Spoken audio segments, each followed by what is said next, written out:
Flex क्या लिखा है पे? वॉइस क्या होता है? वॉइस।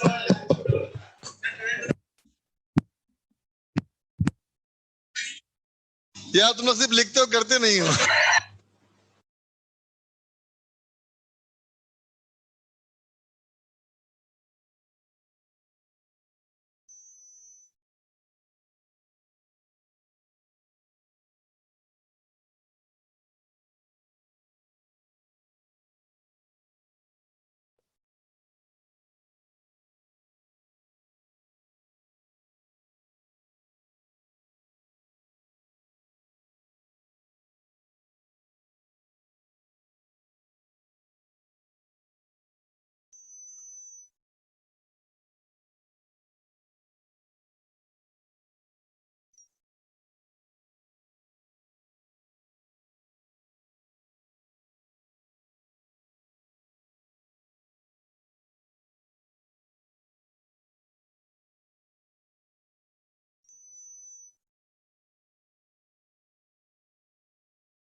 हाँ भाई, आवाज आ रही है? ठीक है, चलो। हाँ, ये जो घर बैठे हैं, इनको क्लियर है ऑडियो वीडियो?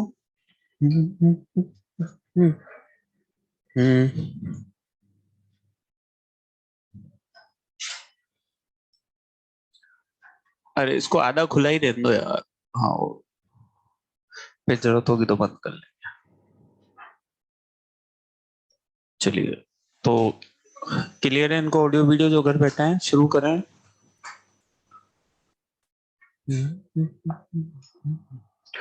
चलो, तो होमवर्क में क्या क्या था?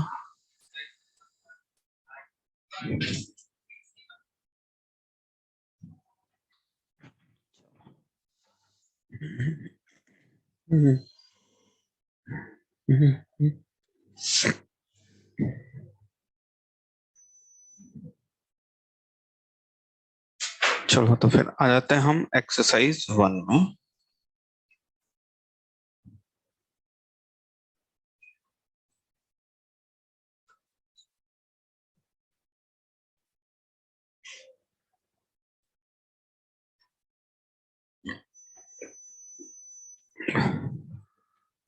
चलो, तो इसमें C1 तो अपन ने कर ही लिया। C2। अरे भाई, क्लास शुरू कर दी अब अपन ने। खिलाओ इनको दोनों को, क्लास शुरू कर दी अब अपन ने। हाँ हाँ, नहीं वो तो मैं थोड़ी ना कह रहा हूँ बातें कर रहे हैं, मैं तो बस ऐसे ही बता रहा था कि भाई क्लास शुरू कर दी है ना। तो इसलिए बता रहा था कि भाई अब क्वेश्चन मुझसे पूछ लो, है ना। तो एक्सरसाइज 1 पार्ट फर्स्ट, C2 हो गए सारे, है ना। वैसे तो सिमिलर अपन ने किए थे सारे। एक घर बेटा बच्चा पूछ रहा है C2 का फोर्थ। अरे क्या करें इनका। ये C2 का फोर्थ वही तो है, अपन ने क्लास में किया था, तुम नहीं थे क्या बेटा? ये C2 का फोर्थ ये लिखा हुआ है, और अपन ने क्लास नोट्स में ये किया था। Greatest integer 2x equals to 3 minus greatest integer x, दो मेथड से किया था। ये थोड़ा बहुत भी डिफरेंट इसलिए कर लेते हैं ताकि तुम्हारा सम्मान बना रहे। अरे और क्या, अभी ये करा, इसकी जगह ये भी करा सकता था, लेकिन तुम्हारा सम्मान भी तो बनाए रखना है। एकदम सेम टू सेम कराऊंगा इसका मतलब क्या है, मैं क्या सोच के बैठ गया, तुम कुछ नहीं कर सकते, ऐसे थोड़ी ना मैं सोच सकता हूँ। अरे हाँ, तो तुम्हारा सम्मान बना रहे इसलिए थोड़ा बहुत चेंज करता हूँ, है ना। तो ये सेम टू सेम किया था अपन ने, और दो तरीके से किया था, जो तुम्हें अच्छा लगे उससे कर लेना। है ना। चलो ठीक है, इसके बाद आ जाओ C3। C3 का थर्ड पार्ट, फ्रैक्शनल पार्ट -1 से 0। सारी दुनिया जानती है कि फ्रैक्शनल पार्ट कहां से कहां तक जाता है, 0 से 1। x बिलोंग्स टू 5 आंसर है, सोल्व करना ही नहीं है।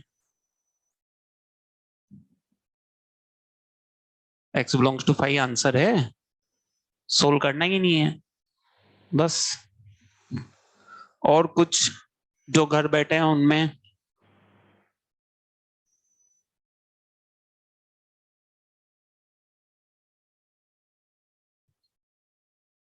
कुछ हो तो बोलो, वैसे मैंने अनम्यूट भी कर दिया है तुम्हें, अगर तुम कुछ कहना चाहो तो। नहीं सर, नहीं है इसके अलावा। हम्म। सर इसके अलावा नहीं है C3 में। अच्छा ठीक है, तो और क्या था फिर, ग्राफ थे अपने क्लास नोट्स में। चलो, तो क्लास नोट्स वाले पे आते हैं।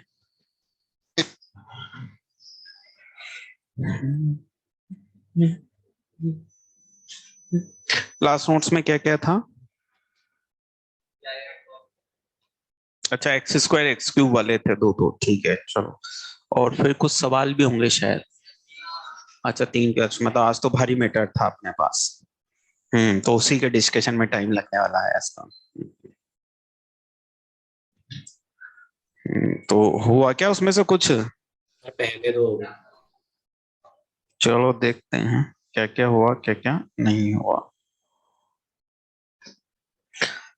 एक तो था y=x², y=-x² के ग्राफ, है ना।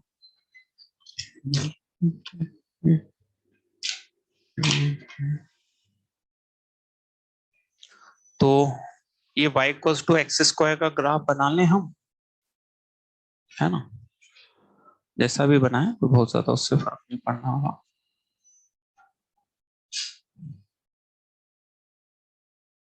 ये y=-x² का ग्राफ मैंने बना लिया। अब वही, चूंकि हॉरिजेंटल लाइनें मुझे बनानी है, वर्टिकल लाइनें मुझे बनानी है, तो मान लीजिए एक हॉरिजेंटल, ये 2, ये 3, जहां जहां, और जहां पे फंक्शन को कट करेगा वहां पे वर्टिकल लाइनें बनानी है अपने को, ये इसका रहता है। ये इसमें करना होता है कि जहां हॉरिजॉन्टल कट करे वहां पे क्या बना लो, वर्टिकल लाइनें बना। और अब बस ये ब्लॉक बन जाएगा जो 0 से 1 के बीच में होगा, 1 2 3। तो जो 0 से 1 के बीच में होगा उसको ग्रेटेस्ट इंटीजर कहीं ना कहीं कितना करने वाला है, 0। तो जो ये 0 से 1 के बीच में है इसको ग्रेटेस्ट इंटीजर कितना करने वाला है, 0। ये 0 कर दिया। जो 0 से 1 के बीच में है उसमें ग्रेटेस्ट इंटीजर ने कितना कर दिया, 0। अच्छा, जो 1 से 2 के बीच में है उसे ग्रेटेस्ट इंटीजर कितना करेगा, 1। और वो दोनों तरफ करेगा क्योंकि इधर भी है और इधर भी है। ऐसे जो 2 से 3 के बीच में है उसको ग्रेटेस्ट इंटीजर कितना करेगा, 2। जो 2 से 3 के बीच में है उसको ग्रेटेस्ट इंटीजर कितना करेगा, 2। इस तरह का कुछ ग्राफ इसका बनेगा जो ब्लैक कलर का नजर आ रहा है। दोनों तरफ इस तरह का ग्राफ बनता जाएगा।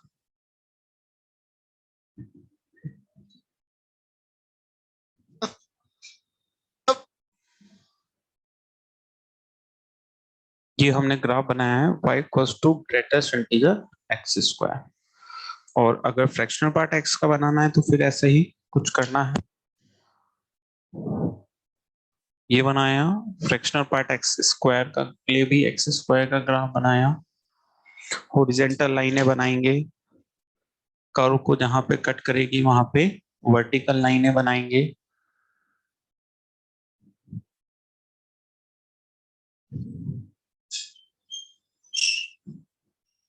है ना। अब वही जो 0 से 1 के बीच में होगा, है ना, जो 0 से 1 के बीच में होगा वो तो एज इट इज हो जाएगा।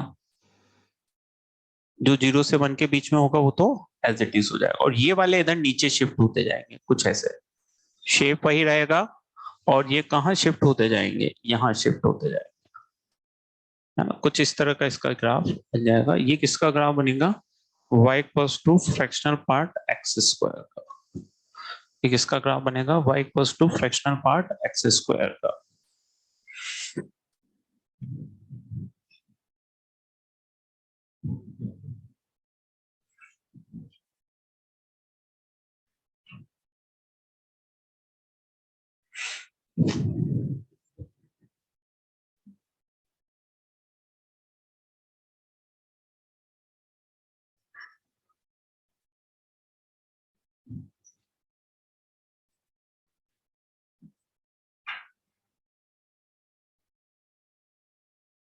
हो गया ये? बनाओ फिर जल्दी से।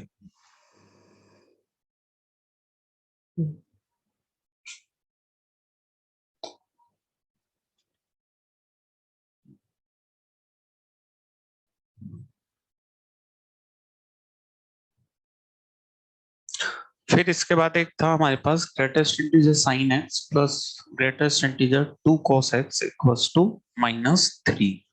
एक इक्वेशन थी जिसे हमें सोल्व करना था। फिर इधर वाला हटा देता हूँ, ये बना लिया होगा तक।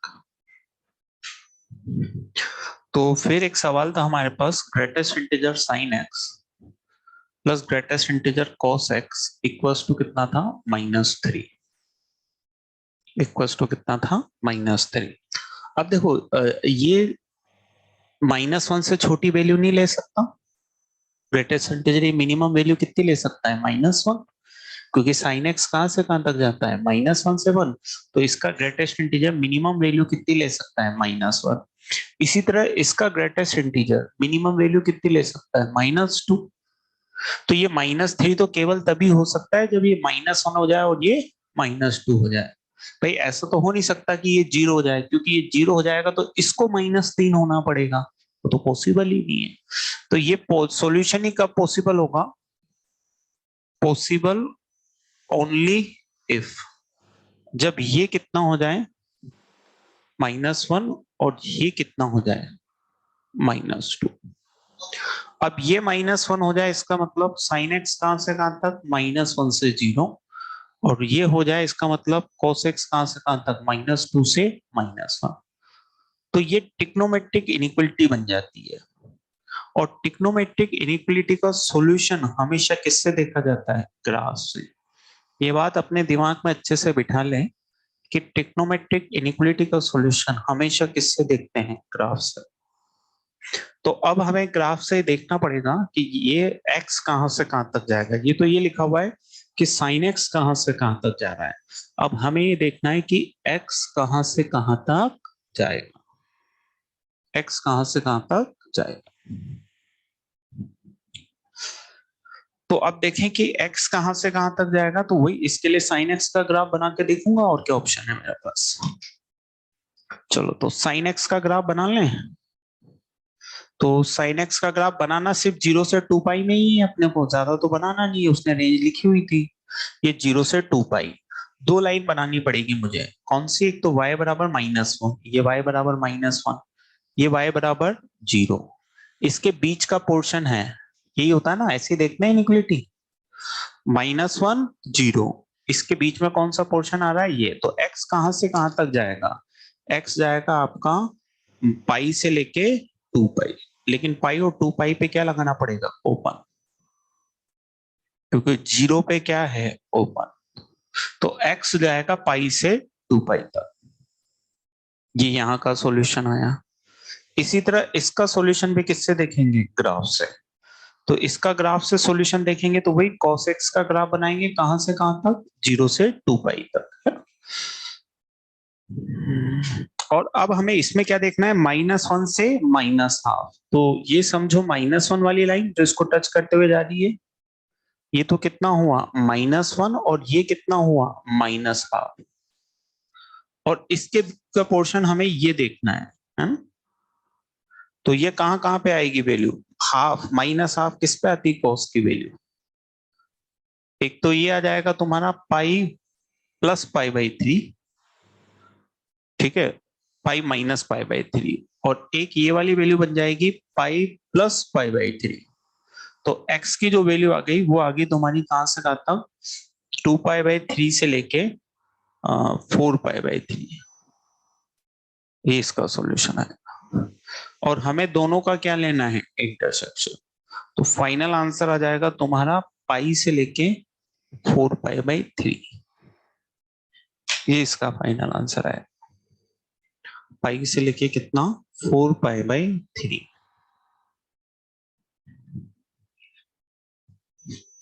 Did.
हो गया। चलो, इसके बाद अगला सवाल था एक अपने पास, greatest integer 3/x plus greatest integer 4/x equals to कितना था 5। Greatest integer 3/x plus greatest integer 4/x equals to कितना था 5। अब सबसे पहले तो हम इस 1/x की जगह t ले लें ताकि ये जो डिनोमिनेटर में दिखना है ना ये थोड़ा सा कम हो जाए, क्योंकि डिनोमिनेटर में कुछ दिखता है तो फालतू में टेंशन देता है ना। तो ये बन गया greatest integer 3t greatest integer 4t equals to कितना हो गया 5। अब इसको सोचें थोड़ा हम,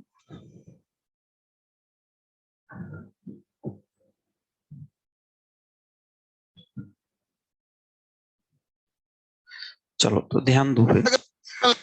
अब ये तो तय है कि t नेगेटिव नहीं हो सकता, यस और नो,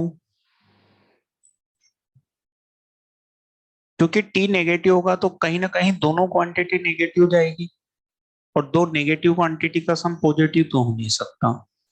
इसका मतलब ये तय है कि t नेगेटिव नहीं होगा। तो t के पास एक ही ऑप्शन है कि t क्या हो जाए पॉजिटिव। अब t पॉजिटिव होगा तो ऐसे समझो क्या क्या बन सकता है भाई, ज्यादा से ज्यादा ये 0 हो जाए, ये 5 हो जाए, ये 1 ये 4 हो जाए, ये 3 2 और ये 3 हो जाए, ये 3 और 2 हो जाए, 4 और 1 हो जाए, 5 और 0 हो जाए। यही ऑप्शन हो सकते हैं। अच्छा फिर थोड़ा सा हम इस पे सोचे तो मैं ये भी कह सकता हूँ कि अगर टी पॉजिटिव तो कहीं ना कहीं ये क्वांटिटी जो है वो छोटी होगी, ये क्वांटिटी बड़ी होगी। तो इसका मतलब मैं ये भी कह दूं कि ये केस भी नहीं बनने चाहिए।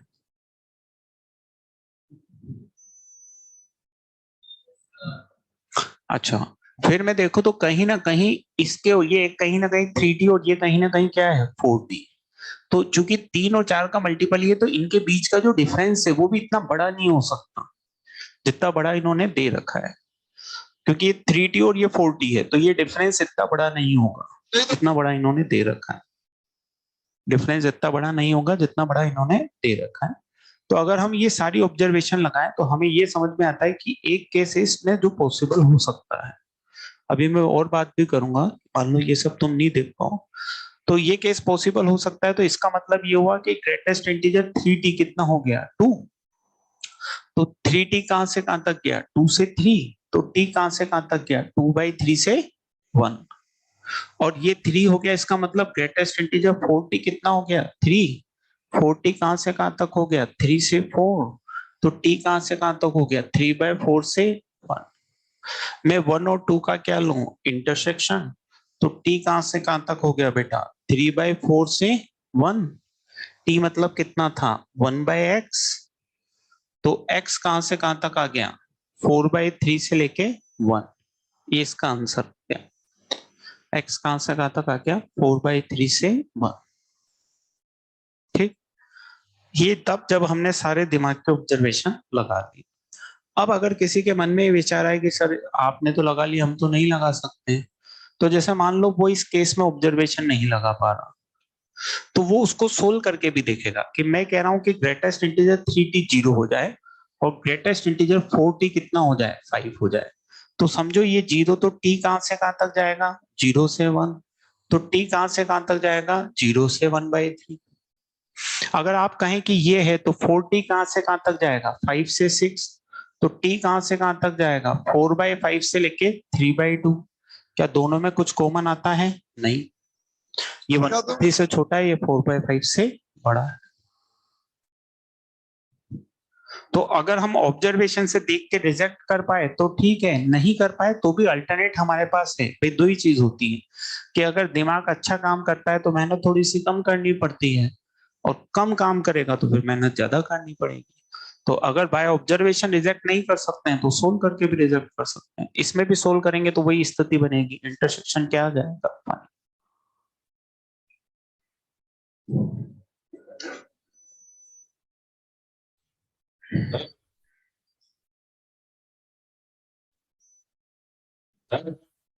हाँ सर मैंने थोड़ा अलग तरीके से सॉल्व किया था, मेरा भी हाँ, हो मैं भी अभी सोल्व कर दूंगा बेटा, थोड़ा सा पेशेंस रखो। Okay sir.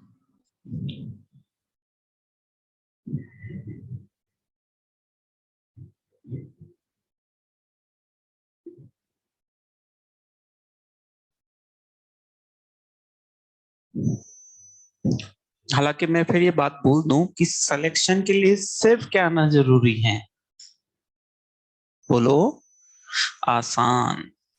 सिलेक्शन के लिए सिर्फ क्या आना जरूरी है, आसान। आसान मतलब क्वेश्चन नंबर 1 to 10। आसान मतलब क्वेश्चन नंबर 1 to 10 आसान।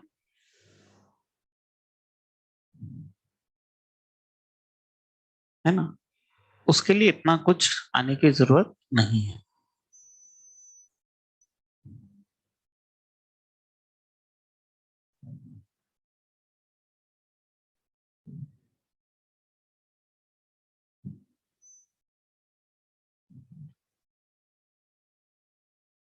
एक बच्चा पूछ रहा है अच्छी रैंक के लिए क्या आना चाहिए सर, वही क्वेश्चन नंबर 1 to 10, वो अच्छे रैंक के लिए तो होता है।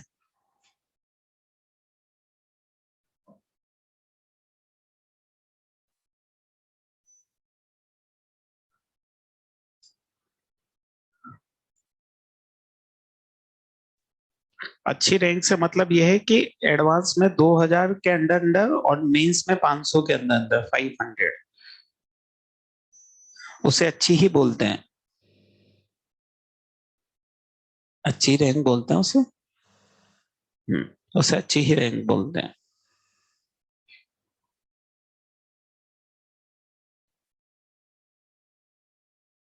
लिख लिया, तो लिखो भी, लिखने में इतना टाइम लगाते हो तो कैसे काम चलेगा बताओ, थोड़ा जल्दी जल्दी लिखा करो।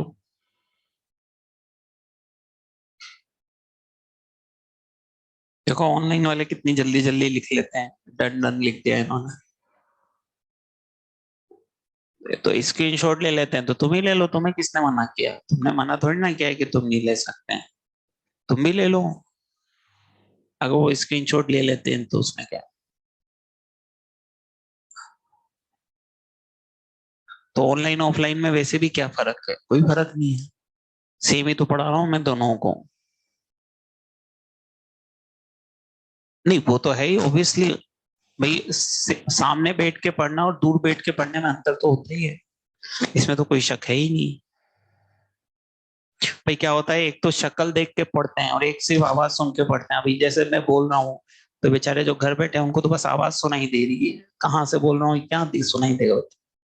हाँ तो हो गया ये। चलो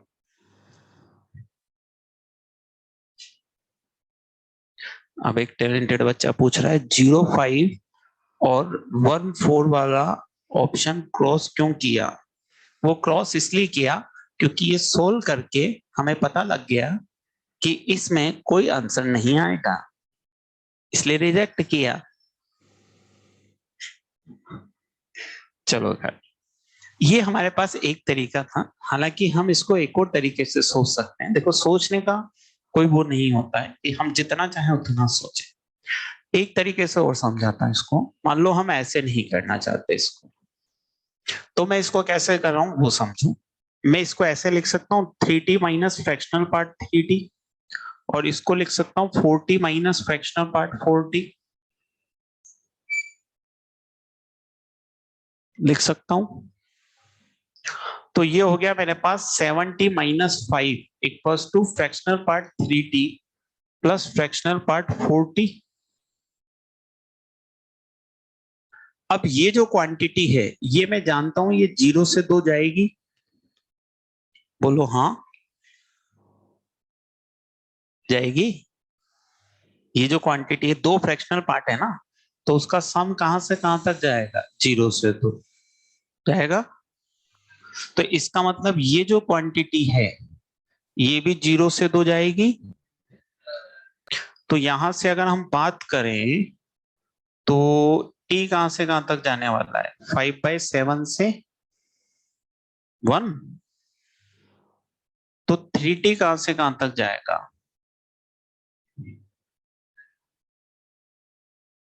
तो ग्रेटेस्ट इंटीजर 3t कितना होगा?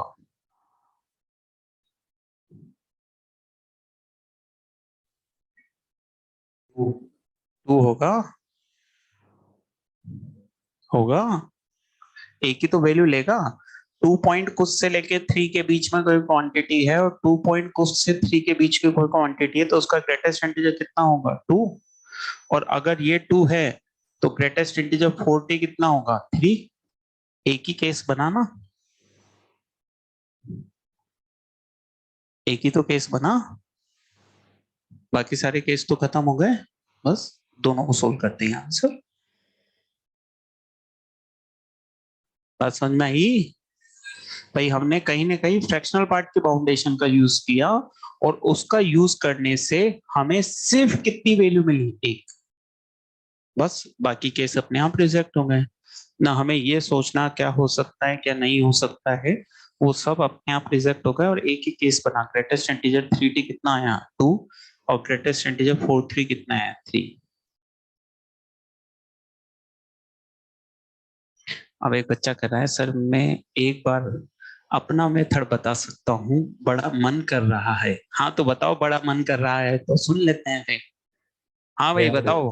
हाँ। सर जैसे जो आपने टी रखा ना और फिर एस्टिमेशन किया बाद में, मैंने यही किया था, बट जैसे मैंने टी रखने से पहले एस्टिमेशन किया था वैल्यू रख रख के। सर हम्म। जैसे आपने बता दिया कि हाँ एक्स नेगेटिव वैल्यूज नहीं ले सकता सर, और एक्स इक्वल्स टू 0 पे ये डिफाइंड नहीं होगा हम्म। इक्वेशन।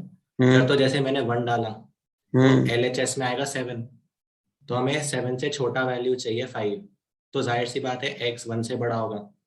हम्म। सर फिर 2 डालो इक्वेशन में तो आंसर आएगा 3 लेफ्ट साइड में, तो हमें 2 से छोटी वैल्यू चाहिए। तो एक्स हम्म। बेसिकली आ गया 1 से 2 के बीच में। तो हम्म। 1/x को जब हम t से रिप्लेस करेंगे तो t आ जाएगा 1/2 से 1 के बीच में। हम्म। सर तो t को अगर हम i प्लस एफ लिखें तो उसका i तो 0 है, लेकिन उसमें सिर्फ f आएगा। हम्म। तो बेसिकली हो जाएगा greatest integer 3f plus greatest integer 4f is equals to 5। अब इसका ग्राफ हमने क्लास में वैसे किया था, उससे आंसर आ गया 1 से 4/3 आ जाएगा x। ग्रेटेस्ट इंटीजर 3f और ग्रेटेस्ट इंटीजर 4f बराबर कितना? 5। हम्म। सर अब इसका हमने जैसे क्लास में ऐसा ही ग्राफ प्लॉट किया था एक, तो ग्राफ से मैंने सॉल्व कर दिया तो 1 से 4/3 आ जाएगा x। तो वो इंटीग्रल पार्ट कहाँ गया उसका? सर इंटीग्रल पार्ट तो 0 हो गया ना, क्योंकि t 1/2 से 1 है, तो उसका इंटीग्रल पार्ट 0 ही होगा। अरे तो फिर ये ठीक है यार, कितनी मेहनत कराएगा, पहले टी निकलवाएगा फिर टी से उस पर पहुंचाएगा। सर मैं तो बता रहा। हाँ हाँ, नहीं नहीं ठीक, ये ठीक है।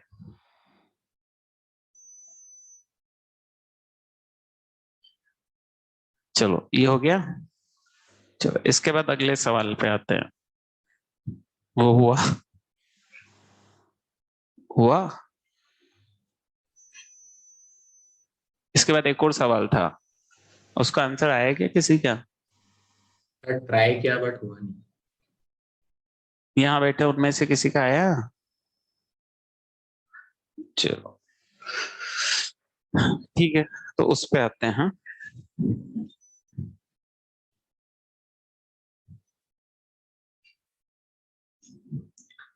चलो तीसरा सवाल कौन सा था हमारा?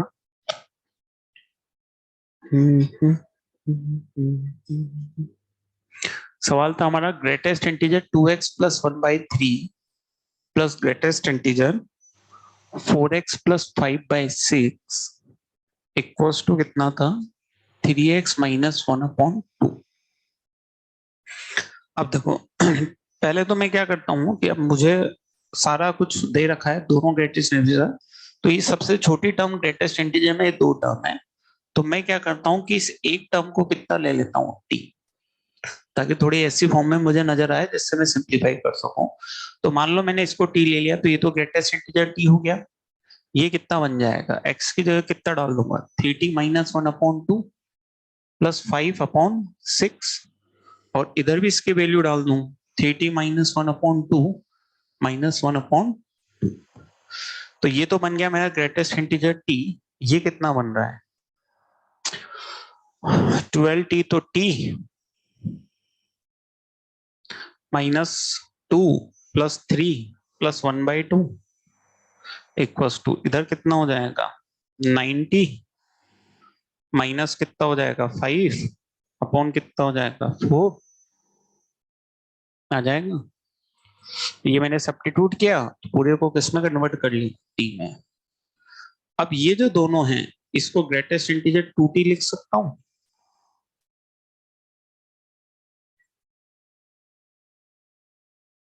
रिजल्ट पढ़ा था ना कल, तो उससे इन दोनों के सम को कितना लिख सकता हूँ ग्रेटेस्ट इंटीजर 2t। अब इधर 2t है इधर 9t है, तो ऐसा करूं इधर वाले को भी 2t में कन्वर्ट कर लूं।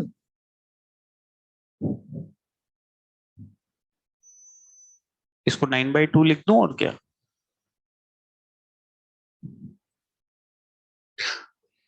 अब इस 2t को मैं अगर i प्लस एफ लेट कर लूं, 2t को कितना लेट कर लिया i प्लस एफ, तो अगर 2t को i प्लस एफ लेट कर लूं तो ये तो हो गया i, ये हो गया 9/2 i plus F minus 5/4। Simplify करके f को इन टर्म्स ऑफ i ला सकता हूं, सिंप्लीफाई करके f को इन टर्म्स ऑफ i ला सकता हूं। लाओ सिंप्लीफाई करके क्या लाना है f को इन टर्म्स ऑफ i। इसको लिखो और सोल्व करो फटाफट फटाफट। सोल्व करके आएगा ना, क्रॉस मल्टीप्लाई करना पड़ेगा, f को इन टर्म्स ऑफ i लाना पड़ेगा।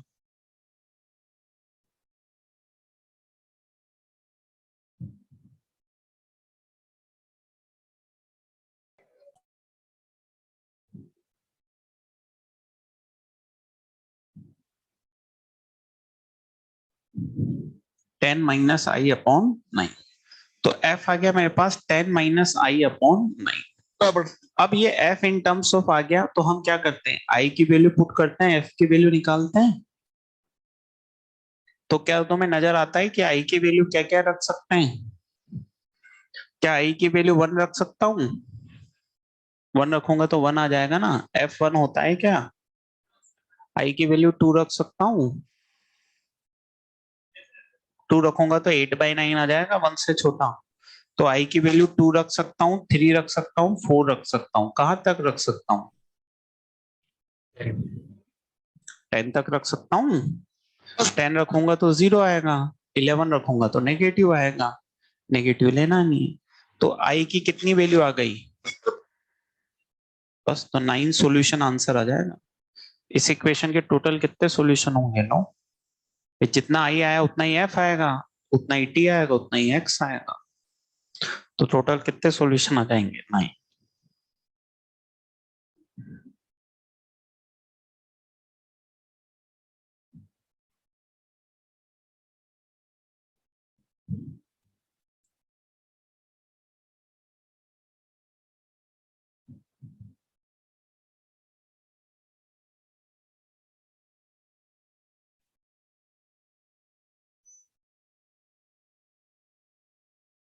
हालांकि ये टफ सवाल है और हमें सिलेक्शन के लिए सिर्फ किसकी जरूरत है आसान, हमें सिलेक्शन के लिए सिर्फ किसकी जरूरत है आसान।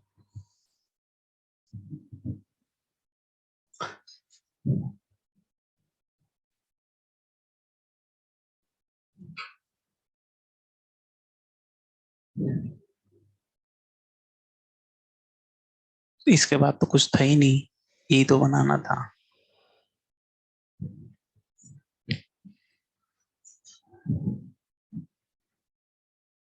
अच्छा, हो गया है यहां तक?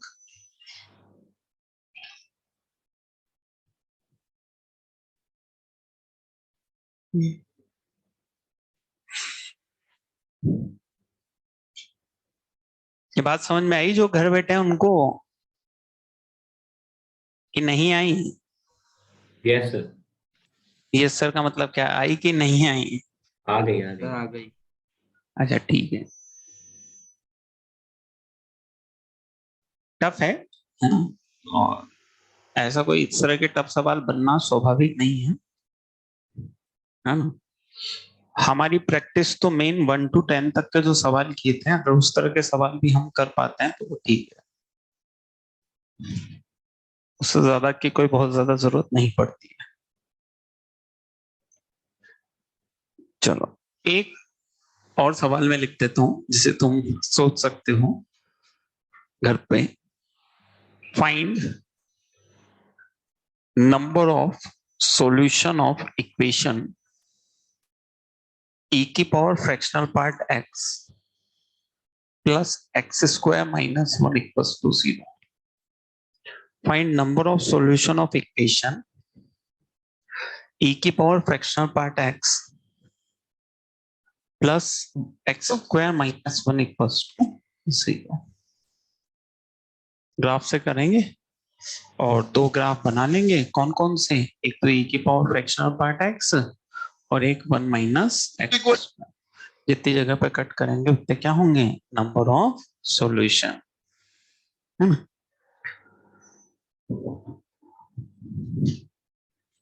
ठीक है, तो इसको जगह छोड़ दो, घर पे करना।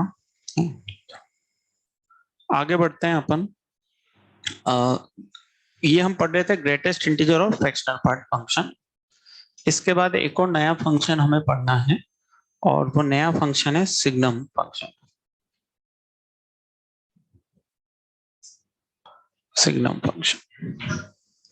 अभी सिग्नम फंक्शन क्या है? बहुत आसान से इसकी डेफिनेशन है कि ये कहता है कि सिग्नम एक्स जो होता है ये 1 हो जाता है अगर एक्स पॉजिटिव है, 0 हो जाता है अगर एक्स 0 है, -1 हो जाता है अगर एक्स नेगेटिव है। पॉजिटिव के लिए 1, नेगेटिव के लिए -1 और 0 के लिए क्या होता है? 0। पॉजिटिव के लिए 1, नेगेटिव के लिए -1 और 0 के लिए क्या होता है? 0, है ना? जैसे मॉड से मिलता है, मॉड में तो क्या होता था? पॉजिटिव के लिए x, नेगेटिव के लिए -x, लेकिन ये कांस्टेंट बनाता है। पॉजिटिव के लिए सबको कितना? 1, कोई भी पॉजिटिव वैल्यू डालो। मतलब जैसे आपने कहा कि सिग्नम ऑफ 100 कितना है, तो 1, है ना? आपसे कहा जाए कि सिग्नम ऑफ 0.0001 कितना है, अगेन 1। पॉजिटिव वैल्यू कुछ भी डालो, क्या आने वाला है? 1।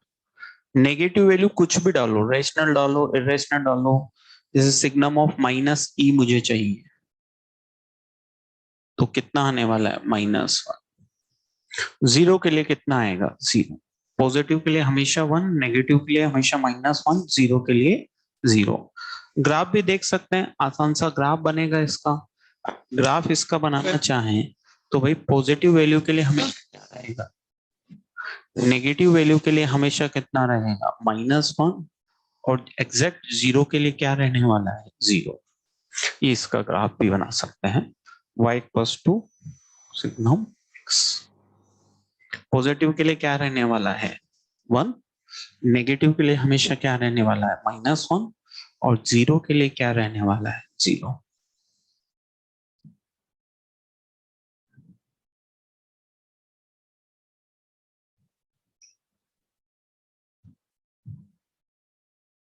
हम्म,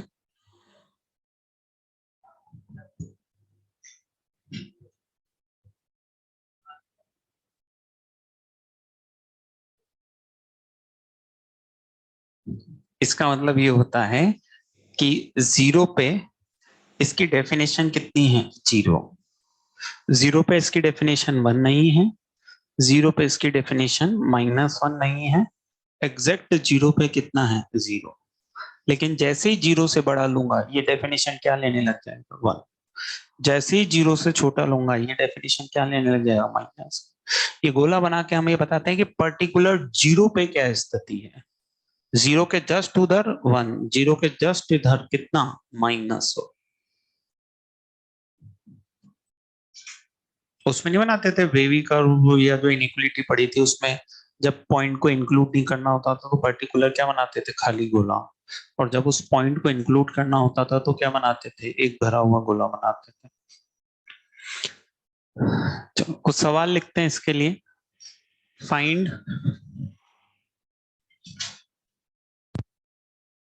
solution of equation, find solution of following equation. मैं कुछ इक्वेशन लिख रहा हूँ, क्वेश्चन लिख लें। Find solution of following equation, x² - 3x + 2 = 1। Second, signum x² - 5x + 4 = -1।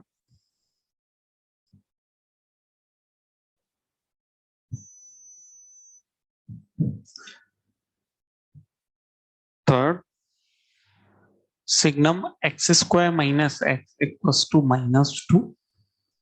और fourth, signum x = x² - x।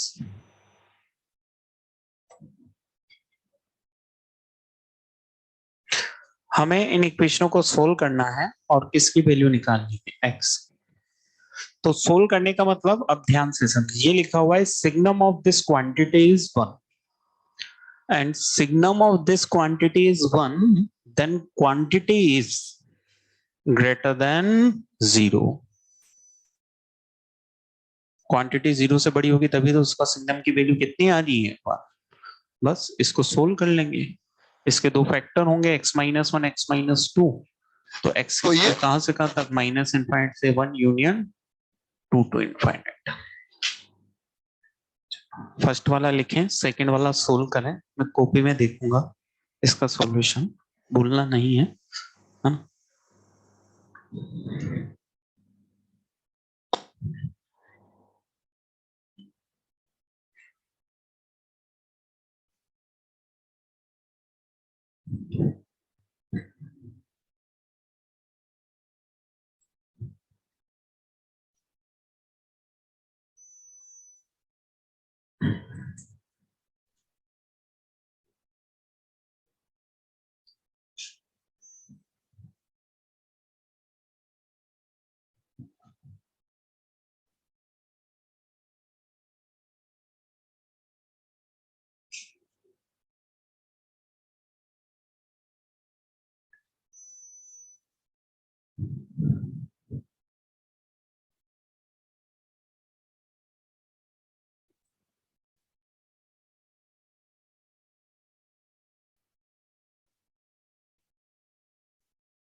ये कॉपी इसलिए देखूंगा क्योंकि मेरा ये मानना है कि हम बहुत कुछ पढ़ा देते हैं और कई बार बच्चा इनइक्वालिटी भी सोल्व नहीं कर पाता है आसान से, इसलिए कॉपी देखूंगा। जो लोग बैठे हैं उनकी, जो घर बैठे हैं उनकी तो क्या देखेंगे, लेकिन जो लोग यहाँ बैठे हैं उनकी कॉपी देखेंगे।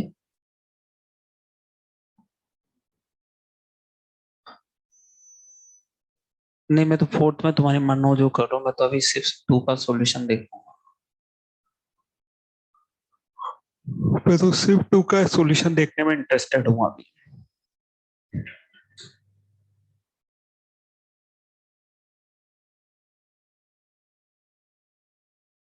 कर लिया हो तो आऊं देखने। वैसे तो एकदम आसान सी इनइक्वालिटी है ये, है ना, एकदम आसान सी इनइक्वालिटी है।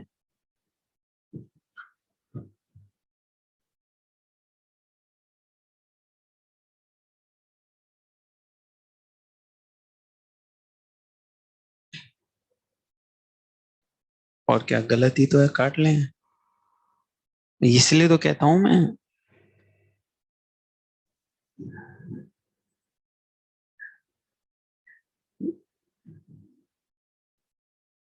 गलत है।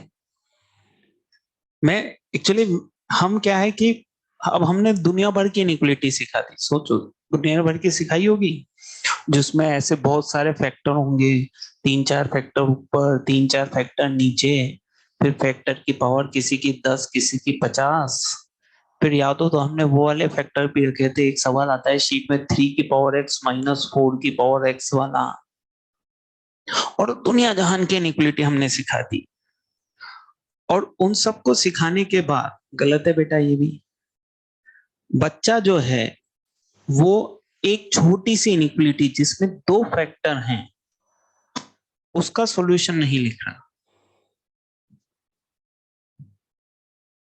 उसका सॉल्यूशन नहीं लिख रहा। लिखेगा जब तो देखूंगा क्या सही है क्या गलत है। गलत है काट दे, इसका भी नहीं आया, तेरा भी गलत है, इसका भी नहीं आ रहा। चलो ये सॉल्यूशन कहाँ है बेटा, दिख नहीं रहा, मतलब ये क्या है, ये सॉल्यूशन चाहिए, सॉल्यूशन जैसे मैंने लिख रखा है वो देखो, x बिलोंग्स टू -7, इस टाइप का कुछ लिखा हुआ चाहिए, वो लिखा हुआ दिखाओ क्या लिखते हो।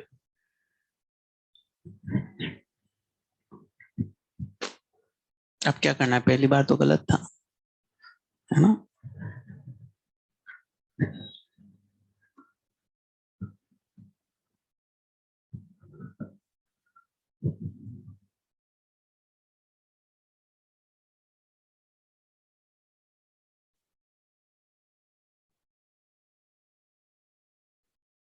तो बिना नंबर लाइन बनाए लिख दिया, इसका मतलब टीप के लिखा है।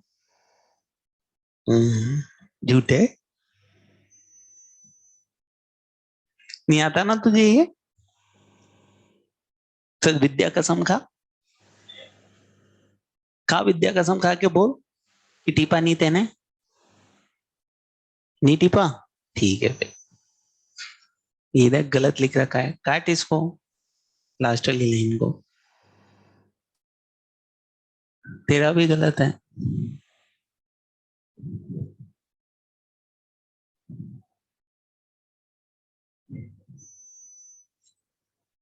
गलत है ये भी।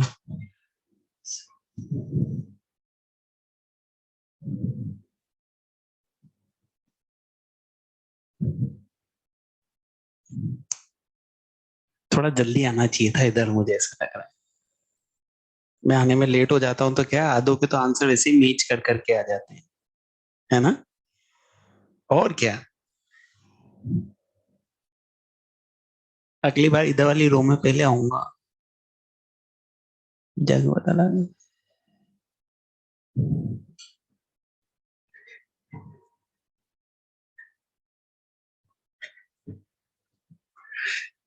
अच्छा घर बैठे तो सब टैलेंटेड होंगे, इनका तो सब ये होगा, बस मैं आंसर लिख दूं तो ये सब आंसर लिख देंगे कि हाँ सर हमारा भी यही आ रहा था। सर आ गया।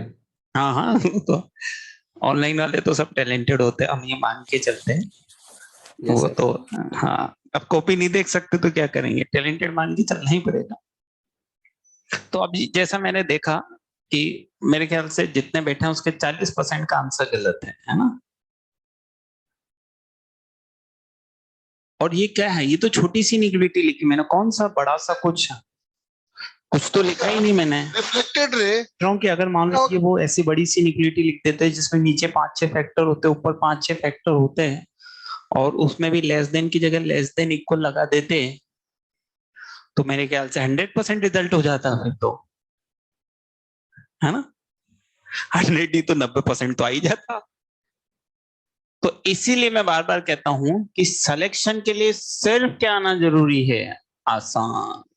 ये 1 ये 4 ये प्लस माइनस प्लस, हमें क्या चाहिए माइनस, तो कहां से कहां तक आएगा 1 से 4, कहां से कहां तक आएगा 1 से 4,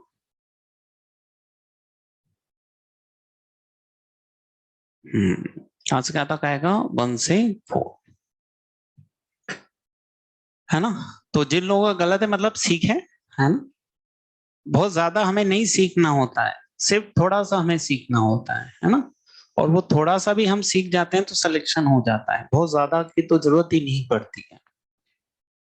ऐसा इसलिए कि अपने आप से कंपेयर करके सोचो कि जैसे मान लो अब तुम इस इनइक्वालिटी को तुम नहीं सोल्व कर पाए, तो ऐसा थोड़ी ना कि सिर्फ तुम ही सोल्व नहीं कर पाए, ऐसे बहुत सारे होते हैं। अब तुम तो खुशनसीब इसलिए हो कि तुम्हें तो 12th में मैं पढ़ा रहा हूँ और रोज एक बार बोलता हूँ कि सिलेक्शन के लिए सिर्फ क्या आना जरूरी है, आसान। लेकिन जिनको मैं नहीं पढ़ा रहा उनको थोड़ी ना ये राज की बात पता रहेगी। अरे सिंपल रहेगी फॉर्मूला। क्या, नहीं रहेगी। वो तो अभी भी ऐसे ही भटकते रहेंगे जैसे तुम भटकते रहे पहले। हम्म। हाँ तो बोला करो। हाँ ये है बात। तो समझो कि वो लोग तो अभी भी भटक रहे हैं और तुम्हें ज्ञान की प्राप्ति हो चुकी है, तो अगर तुम वो आसान सीख गए, बस सिलेक्शन हो ही जाएगा। क्योंकि बाकी तो अभी भी यही सोच के बैठे हैं कि टफ, और टफ के चक्कर में आना भी क्या नहीं है, आसान। और हमें सिर्फ क्या सीखना होता है, आसान। आसान सीख जाते हैं तो टिपिकल अपने आप आ जाता है, टिपिकल अपने आप आ जाता है। और एक बार मेंस में अच्छी रैंक बन जाती है तो एडवांस में ऑटोमेटिकली बन जाती है, उसके लिए कोई बहुत ज्यादा एफर्ट्स लगाने की जरूरत नहीं होती है। और जब तक कॉन्सेप्ट नहीं क्लियर होंगे, छोटी छोटी चीजें नहीं सीखेंगे, जब तक टिपिकल नहीं आएगा, तब तक टिपिकल नहीं आएगा। इसलिए एक बात जो अपने दिमाग में अच्छे से बिठा लें कि सिलेक्शन के लिए सिर्फ क्या आना जरूरी है, आसान। बस वो सीखना है। हम दुनिया भर का कराएंगे, है ना। अब जैसे मुझे ग्रेटेस्ट, अब जैसे जब हमें इनइक्वालिटी पढ़ाना था तो हमने दुनिया भर की इनइक्वालिटी पढ़ाई। ऐसे देखो, वो देखो, ऊपर देखो, नीचे देखो, 10-15 फैक्टर इधर, 5-7 इधर, फिर लेस देन इक्वल देखो, ग्रेटर देन इक्वल देखो।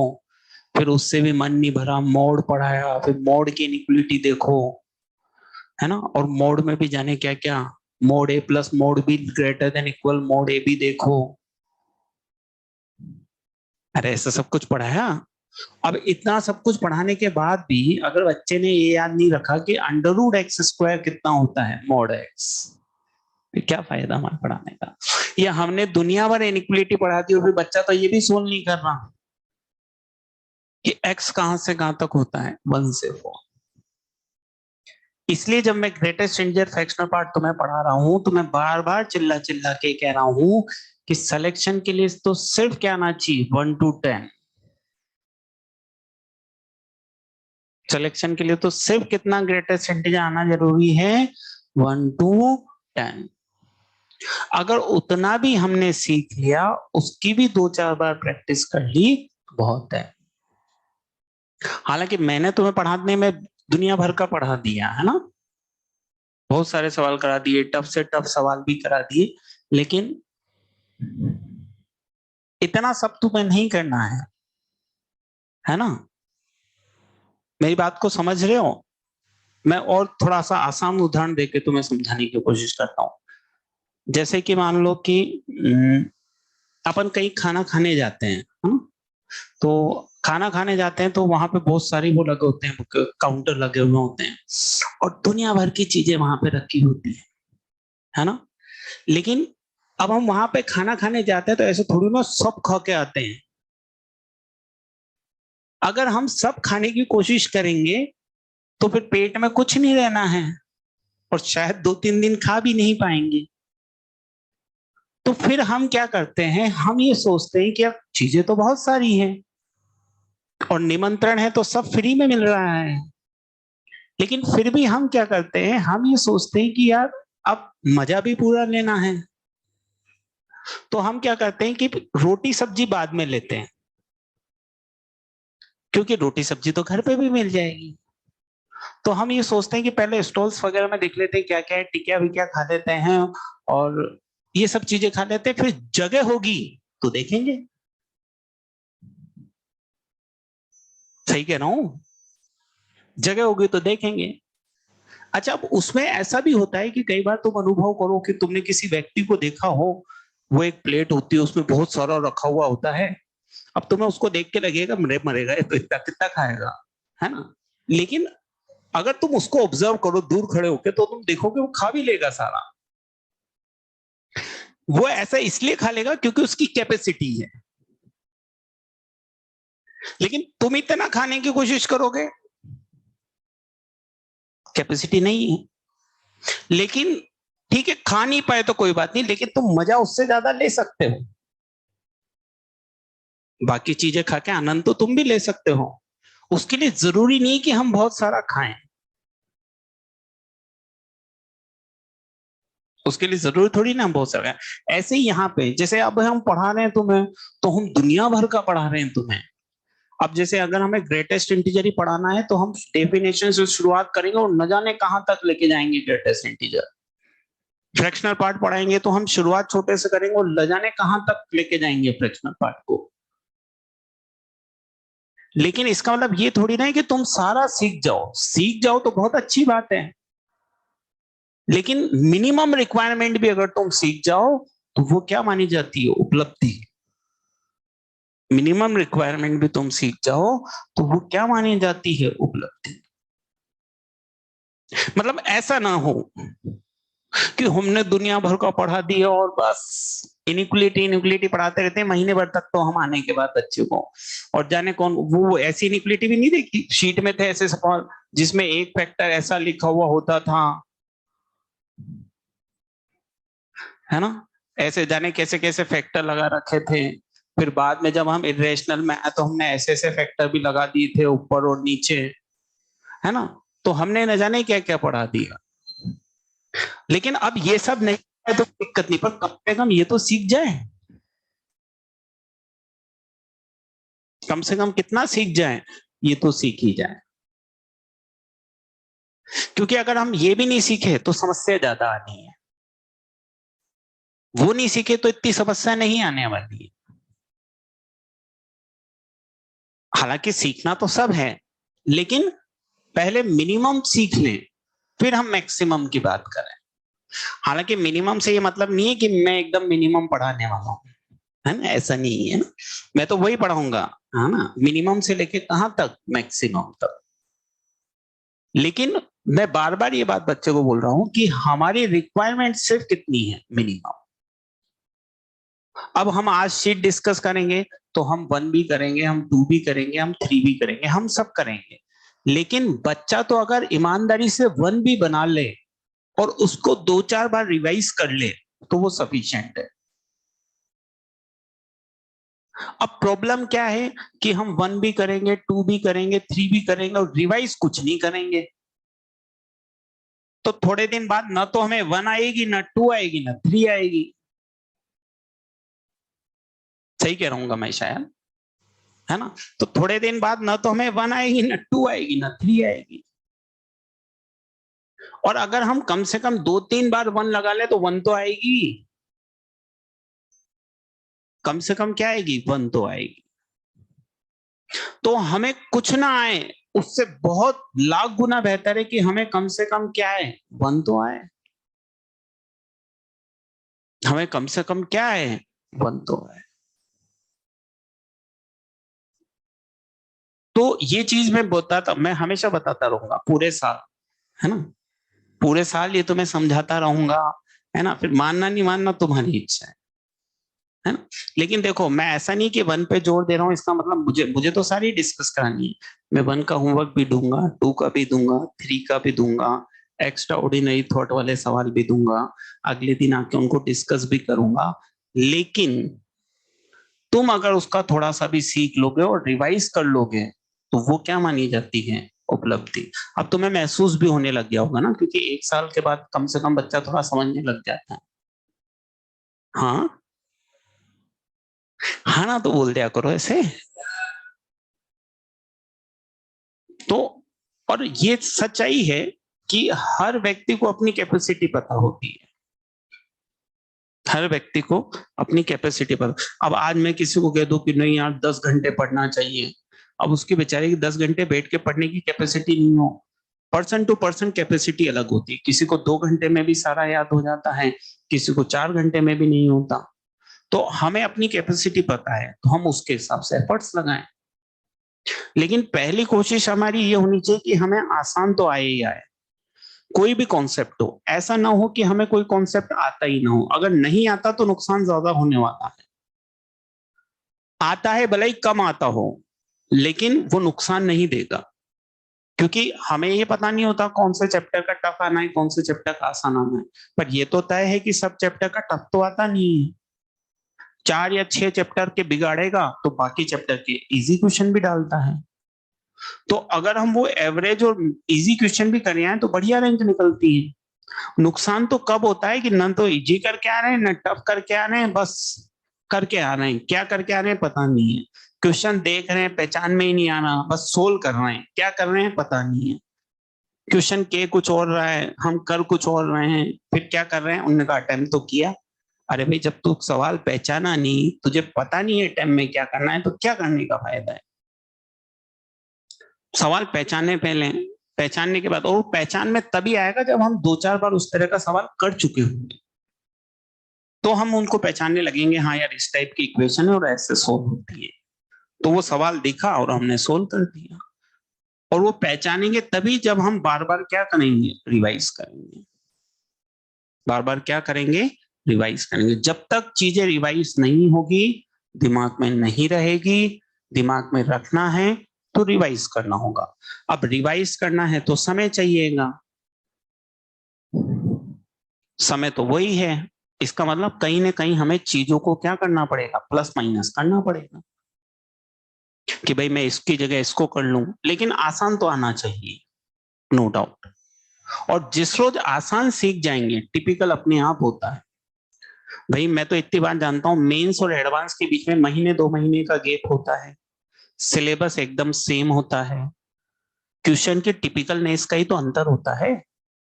तो अगर हम मेंस तक आसान सीख के भी चले गए, तो उसके बाद 1.5-2 महीने कॉन्सेप्ट सीख ही चुके हैं, आसान हमें आ ही चुका है, तो अब टिपिकल सवाल ही तो करने हैं, कर लेंगे। मतलब अब मैं तो अभी सारे पढ़ाऊंगा, फिर ऐसी गलत फहमी में ना, मैं तो अभी सारे कराऊंगा, लेकिन हम अपने उससे दिमाग से सोचें कि मेंस और एडवांस के बीच में 1.5-2 महीने का गैप आता है। अब 1.5-2 महीना बहुत बड़ा टाइम होता है। वो तो टाइम इसलिए पता नहीं लगता क्योंकि कॉन्सेप्ट तो याद ही नहीं होते। अब नहीं याद है तो डीपीपी लेके बैठे रहो, वो तो 2 घंटे लेगी लेगी।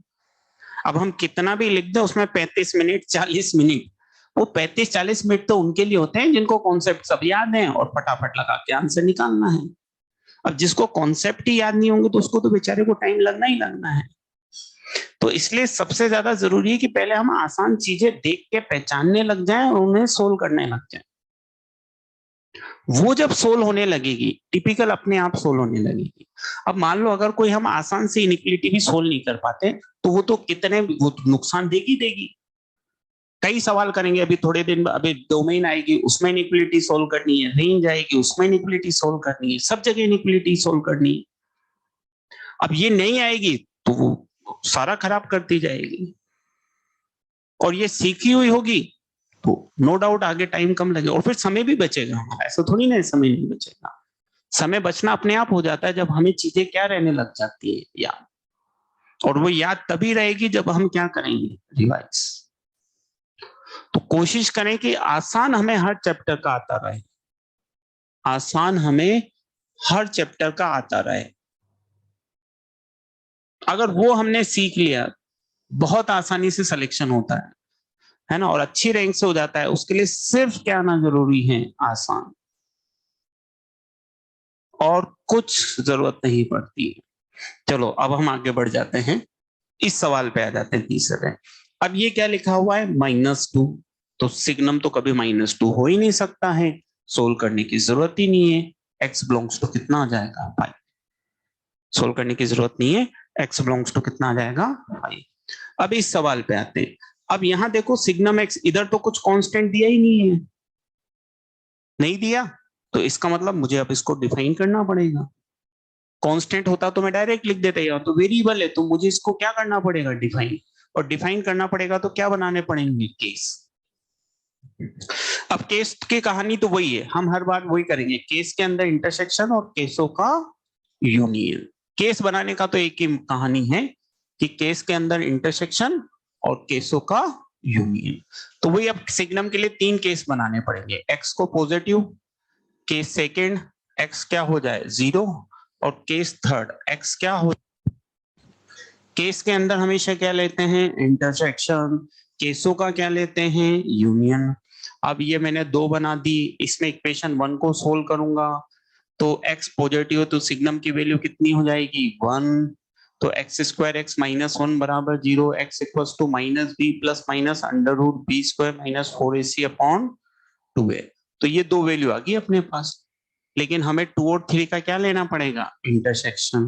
x पॉजिटिव तो क्या होगा 1 प्लस रूट 5 अपॉन 2, दूसरी वाली वैल्यू तो नेगेटिव है, उसको नहीं लेंगे। इस केस में सोल्व करूं ये 4, इसमें सोल्व करूं अगर x 0 है तो सिग्नम कितना होगा 0, x square minus x x minus 1 बराबर 0, x की 2 वैल्यू 0 और 1, 4 और 5 का क्या लेंगे इंटरसेक्शन, x बराबर कितना आएगा 0। दिमाग में रखो केस बनेगा मतलब केस के अंदर क्या लेंगे इंटरसेक्शन, और केसों का बाद में क्या लेंगे यूनियन, केसों का बाद में क्या लेंगे यूनियन। फिर इसको मैंने 6 दे दिया, ये पूरा इसलिए लिख रहा हूं मैं इतने केस बना के, ये 5 6 7 मतलब इंटरसेक्शन लेना होता है।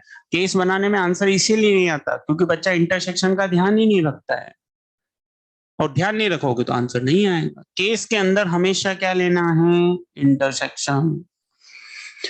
1 में आ जाते हैं तो -1 बराबर x square minus x square minus x plus 1 बराबर 0, x equals to minus B plus minus under root B square, ये तो इमेजिनरी आ गया, तो इंटरसेक्शन लोगे तो कितना 5, इमेजिनरी आ गया ना, ये तो इमेजिनरी आ गया तो इंटरसेक्शन भी 5।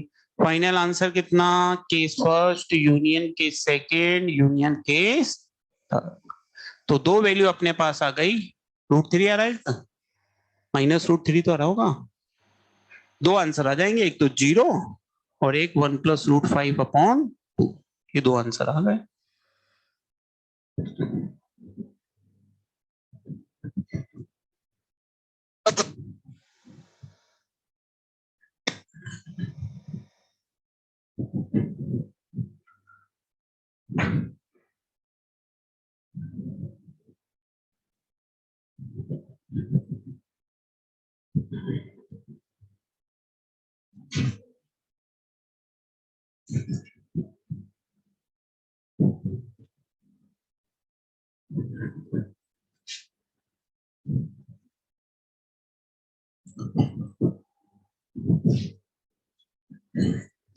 केस फर्स्ट वाला हटा दूं बोर्ड पे से,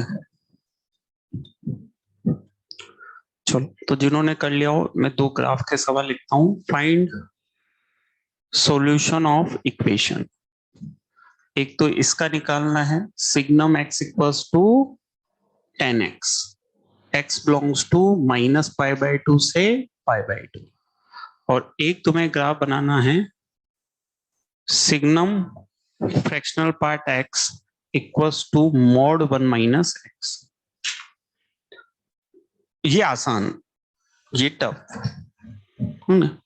signum x equals to 10x -π/2 से π/2। अब ये बनना चाहिए, क्यों बनना चाहिए क्योंकि 10x का ग्राफ हम जानते हैं, सिग्नम x का भी मैंने सिखा दिया, कितनी जगह पर कट करेंगे वो नंबर ऑफ सॉल्यूशन। बनाओ इसको करो, इसका आंसर तुम्हारा आना चाहिए, मैं बता दूंगा, है ना। तो दोनों ग्राफ से ही होंगे, पहले वाले को करने की कोशिश। Signum x equals to 10x, इसके नंबर ऑफ सॉल्यूशन बताने हैं, x -π/2 से π/2 है।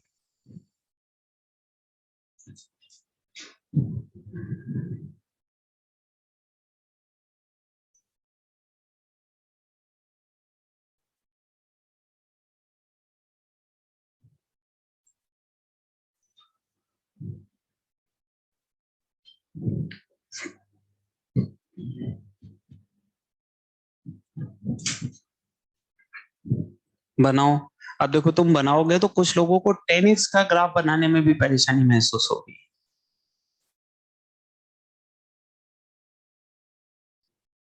ये मैं इसलिए रुक जाता हूँ सवाल देके क्योंकि जब हम बनाएंगे हमें परेशानी महसूस होगी, तभी समझ में आएगा कि ये भी नहीं आता, और जब ये पता लगेगा ये भी नहीं आता तभी तो सीखेंगे।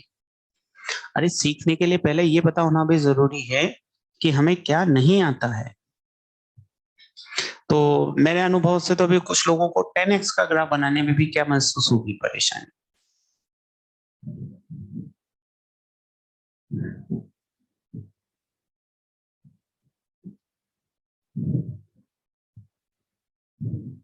और ये परेशानी जो यहाँ बैठे हैं उनको भी महसूस होगी और जो घर बैठे हैं उनको भी महसूस होगी, है ना।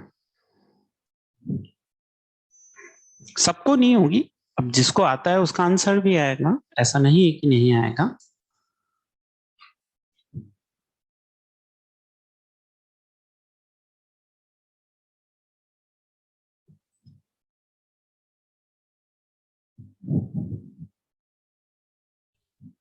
सर हमें नंबर ऑफ सोल्यूशन निकालने हैं, सोल्यूशन नंबर ऑफ सॉल्यूशन है, नंबर ऑफ सॉल्यूशन गलत लिख दिया मैंने। Find number of solution, number of solution की बात करें, हम ग्राफ ही सीख रहे हैं, फाइंड नंबर ऑफ सॉल्यूशन ही है। ओके।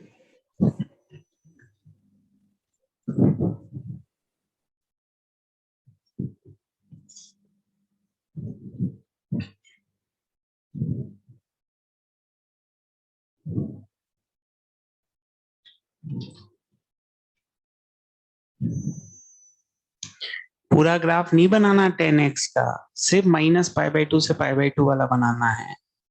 देखो लिखा हुआ है वहां पे, सिर्फ कौन सा ग्राफ बनाना है, -π/2 से π/2, ठीक। ये देखो, अरे ये जो ग्राफ बनाया तो sin x का है।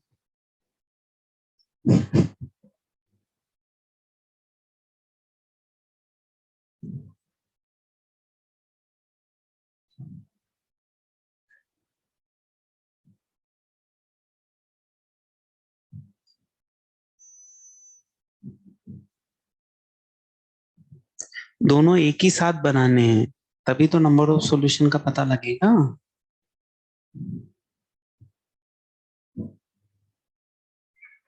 कितने सॉल्यूशन आ रहे हैं पहले वाले के? 3। हाँ, बहुत सीधा सा ग्राफ है ना। एक सिग्नम एक्स का बनाना है हमें,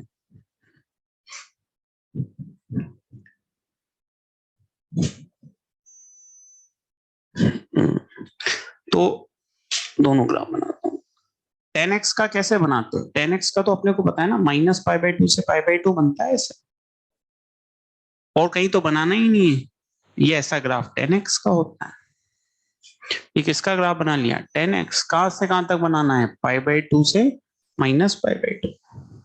और एक किसका बनाना है? सिग्नम x का। तो सिग्नम का तो अभी देखा ही था अपन ने, ये बनेगा, 0 बनेगा और ये बनेगा। तो -π/2 से π/2 में कितने सॉल्यूशन आएंगे? 3, 1, 2, 3। -π/2 से π/2 में कितने सॉल्यूशन आएंगे? 3, 1, 2, 3। ये देखो, ये एक ऑनलाइन वाला 6 सॉल्यूशन ला रहा है।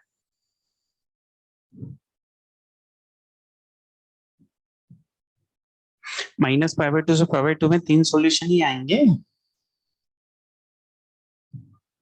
सेकंड का नहीं, 0 तो नहीं है, एक आध सॉल्यूशन तो आएगा। तो सेकंड का 1 सॉल्यूशन। हाँ, अब आए सेकंड वाले को देखते हैं। देखो सेकंड वाला क्या कह रहा है। तो सेकंड वाले को अगर हम देखें तो सेकंड वाले में है हमारे पास सिग्नम फ्रैक्शनल पार्ट एक्स, है ना। इसको थोड़ा सा, ये तो हम बना ही लेंगे मोड में, तो कोई परेशानी नहीं। सिग्नम फ्रैक्शनल पार्ट एक्स का ग्राफ पहले बनाते हैं। तो सिग्नम फ्रैक्शनल पार्ट एक्स का ग्राफ क्या होगा वो समझें। सिग्नम फ्रैक्शनल पार्ट, मान लीजिए ये है, समझे। सिग्नम फ्रैक्शनल पार्ट एक्स का ग्राफ बना रहा हूं मैं। किसका बना रहा हूं? Signum fractional part x. अब मुझे ये पता है कि फ्रैक्शनल पार्ट एक्स या तो 0 होगा या पॉजिटिव होगा। फ्रैक्शनल पार्ट एक्स या तो 0 होगा या पॉजिटिव होगा, पता है, क्योंकि फ्रैक्शनल पार्ट कहां से कहां तक जाता है? 0 to 1। तो या तो 0 होगा या पॉजिटिव होगा। जब फ्रैक्शनल पार्ट 0 होगा तो सिग्नम उसे कितना करेगा? 0। और जब फ्रैक्शनल पार्ट पॉजिटिव होगा तो सिग्नम उसे कितना करेगा?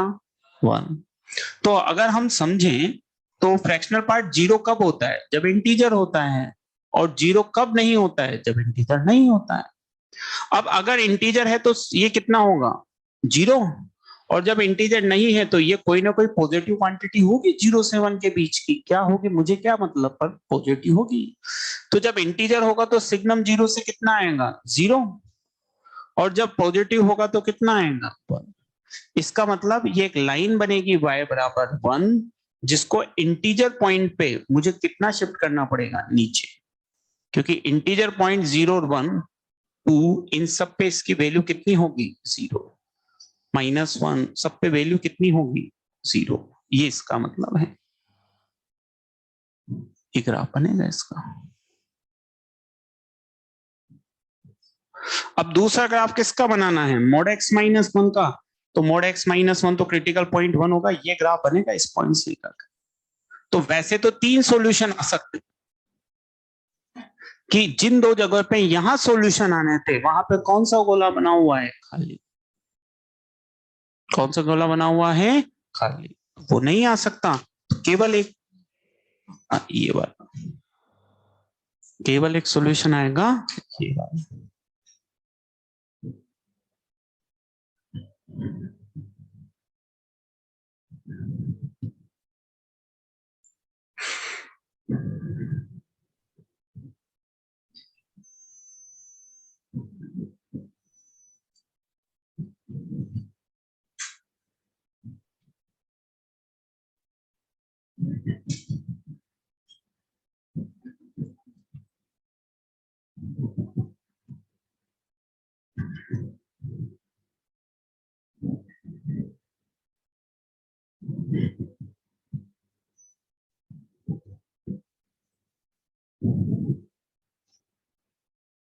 हो गया, फटाफट बना लो। एक छोटा सा फंक्शन और पढ़ना है अपने को, डिरिचलेट फंक्शन, है ना, छोटा सा है, ताकि फिर कल फंक्शन स्टार्ट कर पाएंगे हम।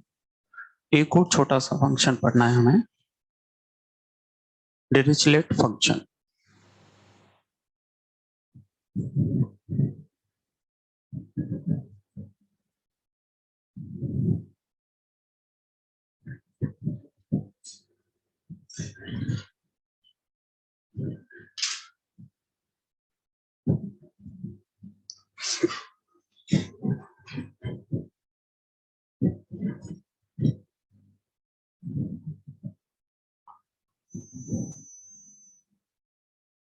लिखे इसमें डिरिचलेट फंक्शन में,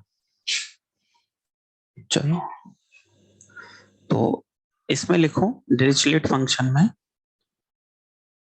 function which has different definition, function which has different definition for rational and irrational number, function which has different definition for rational and irrational number, function which has different definitions for rational and irrational numbers is called Dirichlet function. Function which has different definition for rational and irrational numbers is called Dirichlet function.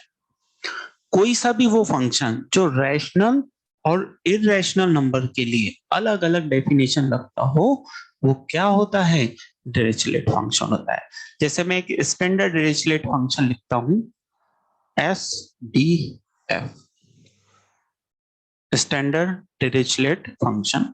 तो 1 अगर तो x क्या है rational, 0 अगर तो x क्या है irrational, Q rational number, QC irrational number.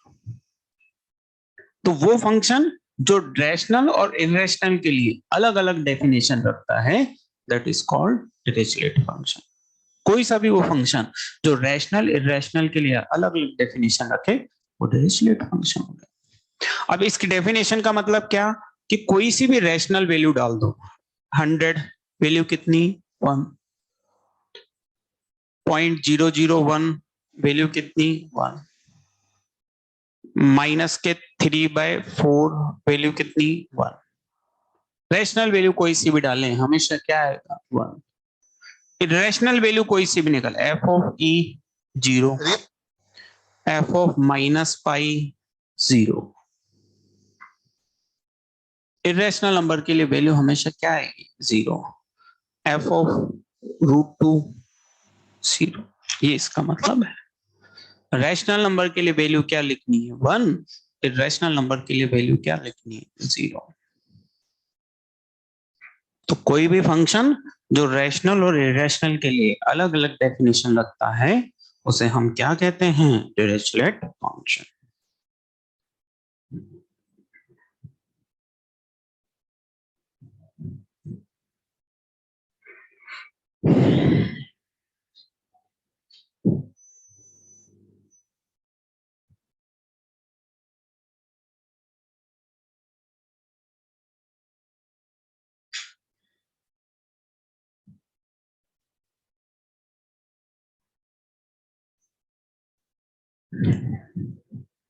ठीक है, बस होमवर्क में लिखेंगे अब क्या करके लाना है। तो होमवर्क में लिखो शीट एक्सरसाइज 1 पार्ट फर्स्ट में तो एक ही सवाल बच रहा है, C4 पार्ट सेकंड में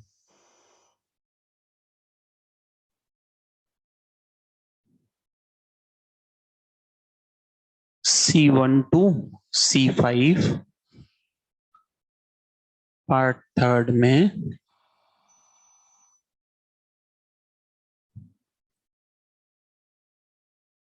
C1 to C5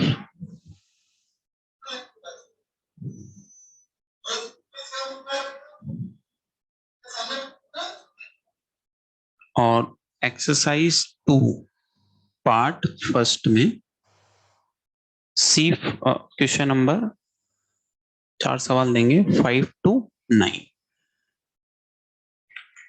5 6 7 8 9 5 हो गए। एक्सरसाइज 1 पार्ट फर्स्ट में C4 ताकि सेक्शन से कंप्लीट हो जाएगा, पार्ट सेकंड में C1 to C5, part third में C1 to C5 और एक्सरसाइज 2 पार्ट फर्स्ट में क्वेश्चन नंबर 5 to 9। ये होमवर्क में करके आना, इसको अपन कल डिस्कस करें, है ना।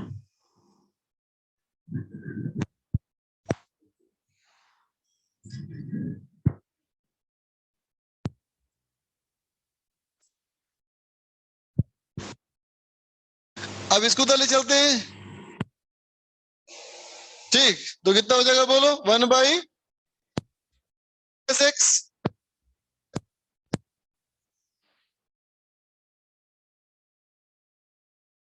तो 1/(90 - x) इक्वल टू बोलो x - 45 + 30, x - 15 है बेटा, डिवाइड बाई 30 इंटू x - 45। अब तो क्रॉस मल्टीप्लाई करना ही पड़ेगा, कोई उपाय नहीं है, कर लो। तो 30x माइनस 45 इंटू 3 कितना, 40 दिया, 120, 135, 1350। अब इसको मल्टीप्लाई करो, 90x आएगा ना, और माइनस प्लस 15x आएगा, तो एक ही बार कर लो 105x, ठीक है ना। अब बताओ 90 इंटू 15, ये भी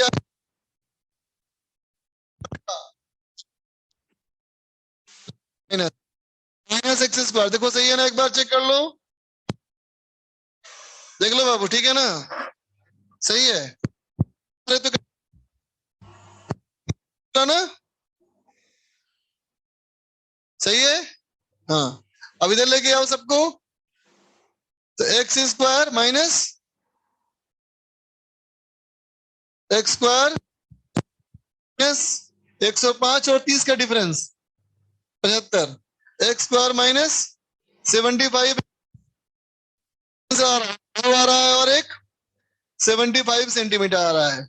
जीरो इज नॉट, क्योंकि दूरी ये 45 है, तो 45 से बड़ी है ना, ये तो 45 से छोटी तो नहीं है। इस सवाल में है 0 और 75, हो सकता है कि दूसरे में आता 20 और 95, 20 और 95, तो कहते 20 एक्सेप्टेबल नहीं है, क्योंकि 45 तो पहले से है, तो 45 से बड़ा ही होना चाहिए ना, इसलिए ये कैंसिल।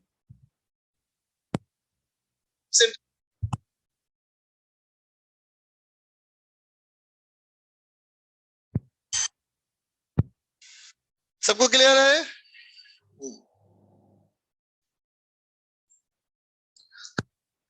खत्म हो गया रिफ्लेक्शन का पोर्शन खत्म। अगली क्लास में स्टार्ट करेंगे रिफ्रैक्शन, है ना? तो तेरा होमवर्क सेक्शन बी कंप्लीट कर लेना है, कर लोगे ना सेक्शन बी? अब क्लास ही परसों है ना, है कि नहीं? तो थोड़ा और भी काम कर,